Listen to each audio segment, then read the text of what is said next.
everybody, it's Nina. Thanks for joining me today.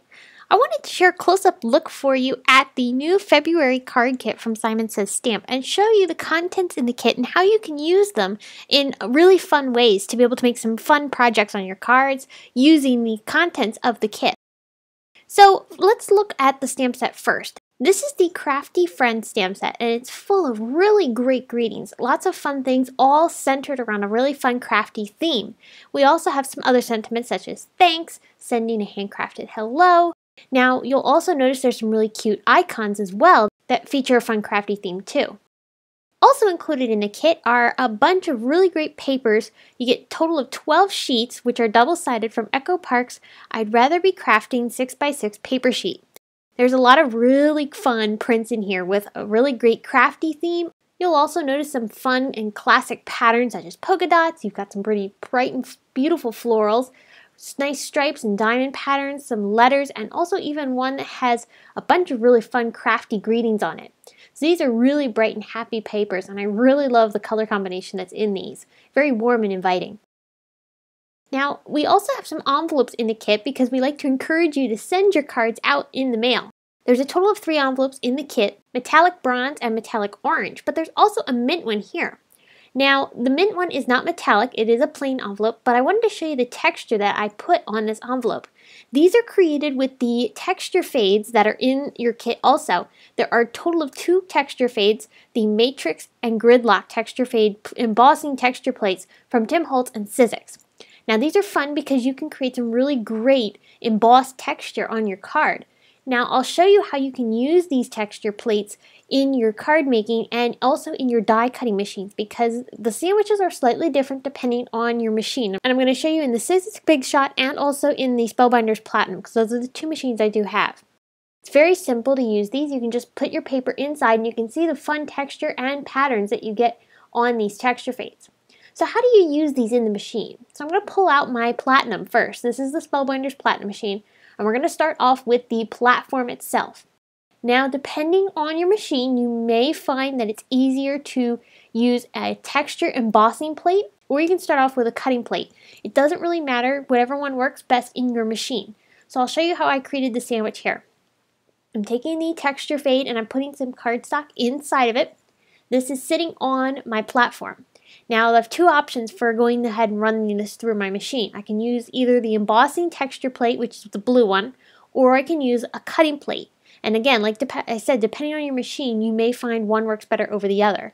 I find I get a great impression if I use the embossing plate, so that's what I'm going to use here. So either way, whichever plate you end up using, you will put this on top of your cutting platform, which has nothing else on it, and then your texture fade embossing folder is sitting on top of that platform, and those are the only 3 things you'll need to run this through your machine. Afterwards, you end up with this beautiful texture embossed onto your cardstock, and you can see you can use either the front or the back side depending on what kind of effect you want on your card. Now, in the Big Shot, you're going to want to go ahead and turn your platform to tab 1. This is, I find, the best way I get a really great impression with these texture fades. So I'm going to go ahead and open up my texture fade again, and I'm going to set some cardstock on the inside. I'll sandwich that in place. Now I will need to put a cutting plate underneath of this texture fade. So I'm going to stick 1 cutting plate on top of the platform. I will put the texture fade on top of that, and then a second cutting plate on top of the texture fade. And I'll run that through my Big Shot machine. Afterwards, I'm left with that beautiful texture on my cardstock, and again, you can use either the front or the back side depending on how you want to add this onto your card. So that's a really quick look at how you can use texture fades in your die cutting machine. So hopefully, depending on what machine you have, you'll be able to go ahead and use this as a guide for going ahead and using the texture fades in your own craft room. Okay, next up, we have these really beautiful Cupid's Kiss crystals from Studio Katia. Now, these are so pretty. A lot of really beautiful pinks and clear colors in this. You can see there's some clear dark pink gems and also some clear gems, and then you've got just some solid gems that are in a lighter pink. We also have some beautiful Prima wood flourish embellishments, and these come in cameras, and you also get a pair of scissors too, which are super cute, and you can see how detailed and small these are. I really think these are adorable for adding embellishments onto your cards.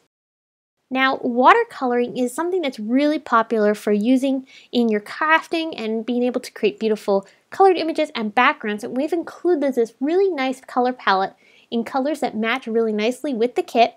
And these are Daniel Smith watercolors.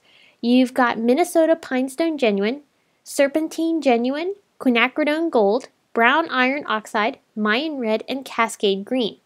These are very easy to use because we also have a small water brush included in the kit also, and it's very easy to just fill the water brush and just start working with the watercolors. I really love working with watercolors. It's such a fun medium to work with. Alright, and then another fun product we have in this kit are the TWIGGY curved blade scissors. Now if you've never used these before, this particular pair of scissors is locked, so you go ahead and push up on that little tab to release the blades. That will allow you to start cutting. Now these are spring action scissors, which means there are no thumb or finger holes to be able to grab onto the scissors. Instead, you're going to push down on that lever that released the blades, and you're going to go ahead and use that to cut with these scissors. Now, I will mention that these scissors do take a little bit of time to get used to, since me in particular, I've used the traditional scissors for so long, and I'm so used to the traditional scissors that these were definitely different for me, but also very interesting too at the same time. And these are supposed to be much more easier on the hands as well for if you're doing a lot of cutting. They also come with a little cap that keeps the blade protected so that way you don't poke yourself and wreck the blade. And then finally we have some Simon Says Stamp cardstocks in some beautiful colors. We've got burnt orange, banana, Audrey blue, slate, and white. And you can see that these are really pretty and also match the contents in the kit perfectly. So that's a quick look at all of the items that are included in the new February card kit, A Colorful Crafty Life from Simon Says Stamp. If you're interested in this kit or any of the products included in the kit, I have everything linked down below in the video description. Stay tuned because I will be featuring a project using the kit coming up very shortly, so stay tuned to my blog and YouTube channel for that. I hope you enjoyed this video and got to see a good look at what's inside the new kit, and I will see you again very soon. Bye!